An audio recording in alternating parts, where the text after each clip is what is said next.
أيتها الأخوات الطالبات, dada zangu katika imani, enyi wanafunzi wetu wanawake wa Kiislamu, tabia hii ni tabia bora sana.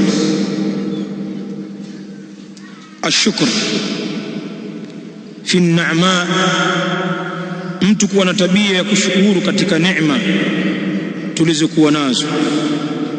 Na sisi sote walillahi alhamd, kila mmoja anayo neema katika neema za Allah juu yake. Tunatofautiana sisi kwa vile ambavyo tumeneemeshwa. Kuna ambao wana neema nyingi sana, wengine saizi ya kati, na wengine kwa kiasi cha chini ya hapo, lakini hakuna hata mmoja katika sisi ambaye atasema hana neema ya Allah juu yake. Sote tuna neema za Allah subhanahu wa ta'ala juu yetu, na kama tulivyofunzwa na Mtume sallallahu alaihi wa alihi wasallam katika sunna, ili uweze kupata kipimo kizuri cha mikidari ya neema ulionayo wewe, basi kuwa na tabia ya kumtazama aliye chini yako.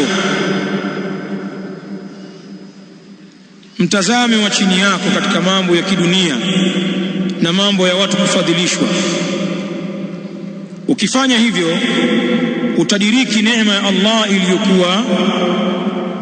iliyokuwa juu yako.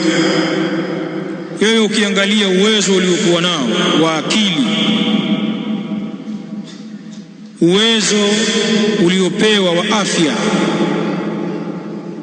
lakini riziki ulionayo wewe na familia yako,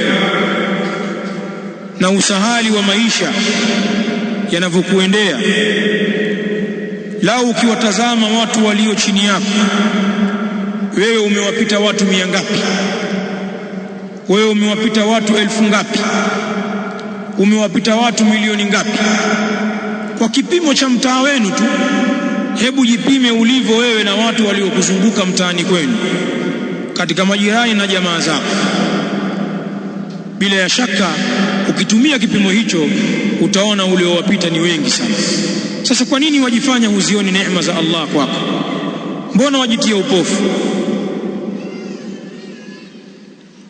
Lakini ikiwa jicho lako wewe katika mambo ya neema ni kuangalia waliokupita tu, basi wewe utazikufuru neema za Allah subhanahu wa ta'ala. Ikiwa wewe unawaangalia wale wa juu tu, watu waliokuzidi uwezo mathalan, ikawa jicho lako ni kwao tu, ukatazama majumba yao, tazama magari yao, tazama maisha yao, alafu wewe mwenyewe sasa ukajisahau kwa yale unayowazidi wenzio, basi utakufuru neema za Allah. Ndio wale wengine hufikia kusema sisi hatuishi bwana, twasindikiza wenzetu. Nasema maisha anayo fulani bwana, maisha wanayo wakina fulani, sisi tuna nini bwana? Sisi twasindikiza wenzetu tu. Bali kuna wale wapumbavu wanatamani kuzaliwa wanyama katika nchi za Ulaya. Tumeweza kusema bora ingekuwa panya Europe, ungekuwa jibu la mzungu, mimi ningekuwa najitia chokoleti tu saizi.